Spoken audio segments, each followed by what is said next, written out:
Oke guys, welcome back to Daily Charting with Toshi, di mana kita akan daily chart your favorite cryptocurrencies. Oke, dalam 24 jam terakhir, cryptocurrency market lanjut lagi koreksi sebesar 0,12%. Dengan total market cap mencapai di 1,21 triliun US dollars. Dengan Bitcoin dominance yang kembali lagi turun sebesar 0,04% dalam 24 jam terakhir, dan volume yang berkurang juga sebesar 47,06%. Karena lagi-lagi sekarang sudah weekend ya, weekend seringkali liquidity turun ya. Untuk Bitcoin sendiri kita bisa lihat sekarang ada di angka 30.228, sementara untuk hari ini tadi week itu sudah mencapai ke 29.900-an seingat gua ya. Tapi untuk sekarang masih di 30.200-an, dan itu merupakan koreksi sebesar 0,23% dalam 24 jam terakhir. Untuk Ethereum juga terjadi koreksi yang kurang lebih sama di 0,21%, tepatnya sekarang ada di angka 1926. Lalu untuk BNB terjadi peningkatan tipis sebesar 0,09% di angka 249,10. Lalu untuk XRP terjadi juga peningkatan sebesar 0,7% di angka 71 sen. Untuk Cardano terjadi koreksi sebesar 1,5%-an di angka 32 sen. Untuk Solana terjadi koreksi sebesar 0,37% di angka $27.39. Dogecoin terjadi peningkatan signifikan sebesar 3,3% di angka 0,07. Dan yang terakhir ada Polygon Matic terjadi koreksi lagi sebesar 1,77%. Dan sekarang trading di angka 79 sen. Jadi kurang lebih seperti itu untuk overview-nya. Selanjutnya kita akan geser ke economic calendar. Tapi sebelum kita masuk ke economic calendar, kita akan dengar dulu pesan-pesan dari sponsor kita pada hari ini. Oke, today's video is brought to you by BingX, di mana BingX ini adalah tentunya salah satu cryptocurrency exchanger yang sudah tidak asing lagi namanya, ya. Apa saja yang kita bisa lakukan di sini? Buat kita yang masih newbie, ya, kita bisa melakukan pembelian kripto secara cepat dan accessible dengan menggunakan buy crypto. Dan buat lo yang mungkin sudah biasa pengen akumulasi secara TA, bisa lakukan dengan di sini ya, spot. Dan juga kita bisa melakukan di sini derivatives trading, ada perpetual futures, ada juga standard futures. Dan buat lo nih, mungkin yang merasa bahwa aduh, gue udah coba ya belajar TA, udah belajar sini, beli buku ini, beli buku itu, tapi masih belum bisa juga. Tapi pengen profit dari cryptocurrency market, bisa melakukan copy trade juga di sini. Atau kebalikan juga, buat lo yang ngerasa bahwa trading manual lo bagus banget, lo bisa pertimbangkan juga untuk di copy trade-nya dan tentunya bagi hasil ya. Nah, selain dari itu juga buat lo yang pengen greedy trading bisa lakukan di sini. Dan yang gak main-main adalah new user reward dari BingX. Luar biasa ya, 5.125 USDT siap untuk dibagikan bagi lo yang ingin ya. Nah, di sini untuk KYC saja lo bisa mendapatkan $20 dan seterusnya ya. Ada juga sampai 5.000 USDT trial fund yang lo bisa pakai ya. Dan untuk economic calendar kita bisa lihat pada hari ini tidak ada event sama sekali. Biasa hari Minggu ya, seringkali nggak ada event sama sekali. Untuk besok kita bisa lihat juga hari Senin ya, tanggal 17 Juli dari US ada beberapa yang bintang 2, tetapi kecenderungannya nggak ada yang terlalu penting. Ya, jadi lagi-lagi pada hari ini sampai besok kita bisa lebih fokus ke technical analysis ya. Oke, selanjutnya kita akan geser ke news. Nah, news ini datang dari Binance ya. Ini katanya salah satu penyebab dari Bitcoin drop ya. Tapi kalau menurut gua pribadi sih sesuai dengan pembahasan kemarin ya, itu lebih ke long squeeze ya, lebih ke long squeeze. Tapi ada yang mengkait-kaitan ini ya. Ya salah satunya siapa lagi kalau bukan CNBC Indonesia ya. Katanya Binance pecat 1.000 orang, Bitcoin CS pun dump berjamaah or something like that. Tapi ya seperti biasa ya, CNBC Indonesia kan memang sangat benci kripto. Jadi ya maklum lah kalau headline-nya bombastis fantastis ya. Oke. Nah, sekarang kalau kita di sini kemungkinan besar pemotongan 1.000 pekerjaan ini karena regulatory pressure. Tetapi di waktu bersamaan kalau kita di sini yang unik adalah di dalam satu tweet ya, CEO dari Binance yaitu Changpeng Zhao atau CZ menyatakan bahwa the company is still hiring ya, berarti Binance masih tetap meng-hire orang. Nah, di sini dia menyatakan as we continuously strive to increase the talent density, their involuntary termination. Jadi, kalau berdasarkan dari tweet CZ, yang 1.000 orang dipecat ini karena mungkin tidak dia kurang talented mungkin ya, kurang pas di timnya. Jadi setelah mungkin serangan dari SEC dia ini lagi bebenah tim lagi, dia mungkin merasa ada yang menjadi apa ya, ada yang menjadi mole mungkin di dalamnya, atau jangan-jangan dia merasa bahwa orang-orangnya kurang talented, jadi makanya dia pecat 1.000 dan masih hiring lagi, mencari SDM yang lebih bagus lagi mungkin ya. Ya tapi lagi-lagi berita seperti ini sering kali digoreng apalagi oleh media yang anti kripto ya. Oke. Jadi kurang lebih seperti itu news dari Binance. Sekarang kita akan geser ke analisa di Twitter. Nah, ini kita ngomongin soal apa? Ini ngomongin soal Fibonacci retracement ya. Nah, kalau kita ngomongin dari target ya, target yang sudah kita sering bahas. Kalau gue sih nargetin BTC itu dari 45.000 sampai 50 ribuan. 45.000 atau ya lebih tepatnya 46.000 lah. Kalau kita ngomong pas banget 46.000 sampai 50.000 itu dari struktur ya. 46.000 tuh sekitar sini, di 50.000 tuh sekitar sini ya. Nah, ternyata di tengah-tengahnya ada Fibonacci retracement di 61,8. Ya, ini juga boleh lah ya. Intinya dekat-dekat sama target target gue untuk Bitcoin. Nah, kita ngomongin kenapa harus sampai situ gitu ya. Kalau gue pribadi lagi-lagi just in case terjadi apa? Resesi di Amerika.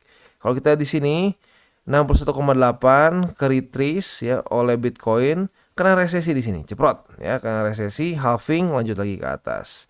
Nah, pertanyaannya apakah kita akan ke base lagi atau tidak? We don't know. Ya, kalau kita lihat dari sini dia sampai ke base. Kalau base sebelum itu tuh di sekitar ini tuh berapa ya? Ini tuh di sekitar 6 ribuan. Nah, base sekarang itu di sekitar 31.000. Jadi kalau sampai kena di sini, kalau dia mengikuti lagi seperti cycle sebelumnya atau minimal berirama seperti cycle sebelumnya, ada probability dia akan retest lagi ke 31 ribuan. Ya, jadi lagi-lagi kalau terjadi resesi, kalau tidak terjadi resesi kemungkinan besar lebih mirip ke 2016 sampai 2018. Nanti kita lihat di belakang ya. Jadi kurang lebih seperti ini. Ini kurang lebih sama seperti harapan gua. Tinggal kita lihat apakah sesuai dengan ini atau tidak, dan atau jangan-jangan malah tembus ke atas. We don't know, we'll see ya. Oke, selanjutnya kita akan geser ke TA. Untuk Bitcoin kita bisa di sini. Ya tidak sesuai harapan sih ya, masih belum bisa reclaim EMA20. Retest lagi ke 30.164 ya. Tadi bukan 29.000 ternyata ya. Ke 30.164 ya lebih tepatnya. Nah, selanjutnya kita lihat nih apakah dia bisa bertahan di atas resistnya atau tidak. Jadi PR jelas untuk Bitcoin adalah bertahan di atas dari 30.000, lebih bagus lagi kalau bisa bertahan di atas dari 30.164 ya. Itu PR untuk Bitcoin di daily. Dan selanjutnya PR secondary-nya mungkin kalau bisa tembus MA20 dan kembali reclaim MA20 ya. Jadi kurang lebih seperti itu untuk Bitcoin di daily. Untuk di weekly ya, untuk di weekly kita bisa di sini bull support band masih sama lah, kurang lebih di 27.700-an. EMA 200 di 27.000 loh kalau kita bulatkan. Nah, buat lo yang penasaran nih perbandingannya antara yang nggak kena resesi sama kena resesi ya. Ini kena resesi nih. Boom. Dia koreksi lagi ya. Koreksinya lumayan juga kalau kita lihat secara persentase ya, kasar aja ya, ya sampai 60%-an. Nah, kalau kita nggak kena resesi seperti ini ya, sorry di sini nih. Nah, jadi kalau kita lihat 2000, oh di sini sih, sorry di sini. Nah, kita bisa rapi ya, nggak kena resesi, ada drop tapi ke bull support band. Kalau ada resesi, jebol bull support band-nya seperti di sini ya. Nah, jadi lagi-lagi jelas harapan kita apa? Ya, harapan kita adalah nggak kena resesi dan seperti ini. Jadi dia rally, tembus upper band, koreksi, mendekati bull support band, naik lagi. Ini benar-benar bull support band paling ideal. Bukan bull support band, tapi bull market paling ideal. Nah, semoga saja kali ini kita bisa dapat bull market yang seperti ini lagi ya.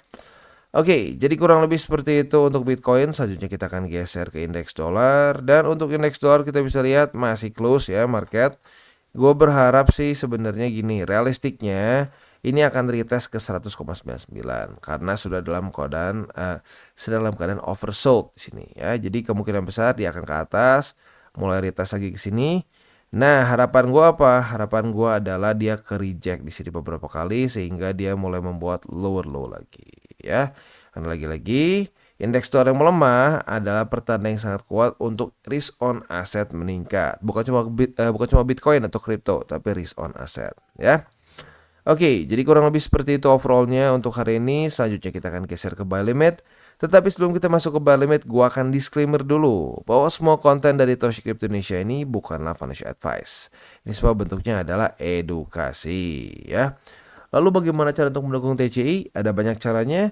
Lo bisa like our video, bisa share our video, atau juga bisa menggunakan link referral kita di bawah. Kayaknya pasti ketemu lah exchanger yang lu suka karena kita udah banyak banget kerjasama dengan exchanger level dunia ya. Dan buat lu yang mencari hardware wallet, bisa pertimbangkan untuk beli di Encrypt karena Encrypt ini adalah authorized reseller dari berbagai macam brand yang ada di sini. Dan yang penting ini ada di Indonesia, free shipping juga ya. Jadi buat lo yang tertarik silakan bisa juga beli di Encrypt. Nggak perlu lagi deg-degan mikir ini asli atau enggak ya. Oke, selanjutnya kita akan geser ke buy limit. Dan sekarang kita masuk ke Bitcoin. Untuk Bitcoin kita bisa di sini ya. Kemarin dia retest ke buy limit pertama. Bukan kemarin, hari ini. Hari ini retest ke buy limit pertama. Buy limit kedua masih utuh, buy limit ketiga juga masih utuh. Jadi sekali lagi ini tiga-tiganya masih bisa aktif karena belum terjadi perubahan struktur ya. Buy limit pertama, buy limit kedua di 29.900, buy limit ketiga di 29.400-an ya. Untuk posisi futuresnya kemarin sudah terjadi retest pertama di sini, tetapi kemarin nggak jadi. Nah maka dari itu kita lihat besok daily close di atas dari 30.164. Kita bisa pertimbangkan untuk limit posisi long di sini lusanya ya. Nah target TP-nya di mana? Target TP-nya adalah di MA20 untuk yang konservatif. Yang agresif boleh pertimbangkan target TP di 30.700. Sementara untuk posisi shortnya tinggal kita balik logikanya.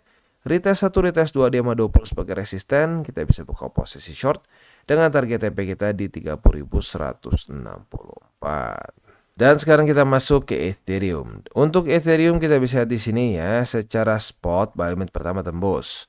Buy limit kedua di 1909 sudah semakin dekat, nyaris kena. Dan sekarang gue satukan dengan MA20 karena sudah cukup dekat ya. Jadi buy limit pertama tembus, buy limit kedua di MA20 atau di 1909 dan buy limit ketiga di MA50. Itu untuk posisi spotnya.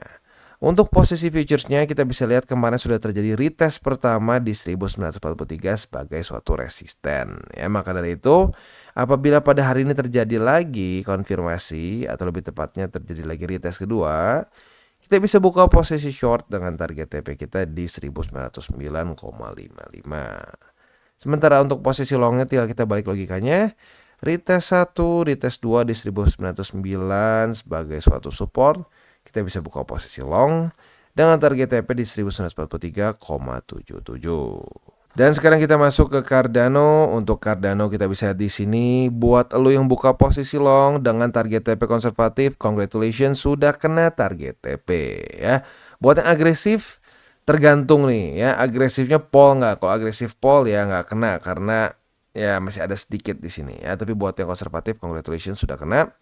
Untuk posisi spotnya buy limit pertama tembus, kedua tembus, ketiga masih bertahan. Tetapi pada hari ini harga runningnya sedikit di bawah. Jadi tinggal kita tunggu dulu besok pagi apakah dia daily close bisa di atas atau malah jebol ke bawah ya. Untuk posisi futuresnya sekali lagi ya, posisi long sudah kena sudah kena target TP ya, target TP. Untuk posisi shortnya kita lihat apakah dia daily close di bawah atau di atas dari 32 sen.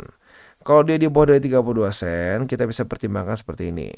Retest 1, retest 2 di sini sebagai resisten, kita bisa buka posisi short dengan target TP kita di 30 sen. Dan sekarang kita masuk ke Litecoin. Untuk Litecoin ada beberapa yang minta update nih. Kondisinya gimana bang? Sebenarnya buat Litecoin kita sudah profit nih. Posisi short yang gue udah bahas di 102,08 waktu itu. Ya udah cukup lama juga sih ya. Nah, buat elu yang udah kena posisi short di sini udah kenyang ya, mau yang konservatif maupun yang agresif udah luar biasa nih. Untuk yang konservatif aja 4,5%, yang agresif 8%-an ya. Nah, untuk posisi spotnya, lagi-lagi untuk Litecoin sih gue medium term ya, short sampai medium term. Jadi buat lo mau akumulasi boleh aja di sini sama 20 udah kena, buy limit ketiga di 93,8 ya. Nah, kalau gue sih lebih baik lagi kalau Litecoin gue lebih fokus ke posisi futures jangka pendek ya. Retest 1, retest 2 sudah terjadi di $93 lebih 80 sen sejak kemarin ya. Nah, berarti kita sudah punya posisi long di sini. Target TP posisi long kita adalah di MA20 ya, itu untuk yang lebih konservatif. Buat yang agresif di 102,08 ya. Untuk XRP juga target TP posisi long kita yang konservatif sudah kena. Jadi lagi-lagi ya, kalau kita punya SOP ya, lalu kita disiplin dengan SOP kita, arguably kena kok target TP. 80-70% lah kena ya. Jangan berharap 100%, nggak ada yang seperti itu ya. 80-70% udah kenyang kok sebenarnya ya. Nah, untuk untuk posisi spotnya ya, lagi-lagi posisi spotnya buy limit pertama nih yang berhasil memantulkan XRP. Jadi buy limit pertama di 69 sen atau kalau dibulatkan 70 sen boleh. Buy limit kedua di 59 sen dan buy limit ketiga di 56 sen. Ya, itu untuk posisi spot di XRP. Untuk posisi futuresnya seperti yang gue bahas tadi, posisi shortnya sudah TP, posisi long juga udah TP. Untuk sekarang kita lihat lagi karena TP-nya udah dapat ya. Kalau sampai terjadi lagi retest 1, retest 2 yaudah rinse and repeat, kita bisa buka posisi long lagi dengan target TP di upper band.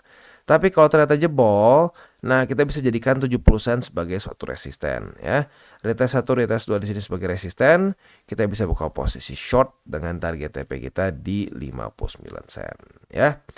Jadi kurang lebih seperti itu untuk di XRP ya, dan juga ending dari DCWT kita pada hari ini. Seperti biasa gue akan ingatkan, jangan pakai uang panas, mau spot, mau futures, apalagi jangan pakai uang panas.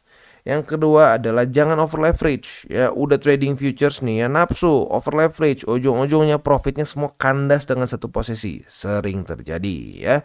Dan yang ketiga, berpikirlah jangka panjang. Jangan berpikir seminggu ke depan gue pengen profit berapa, atau lebih parah besok gue pengen profit berapa. No ya. Pemikiran kita adalah dalam cycle ini kita total bisa profit berapa besar ya.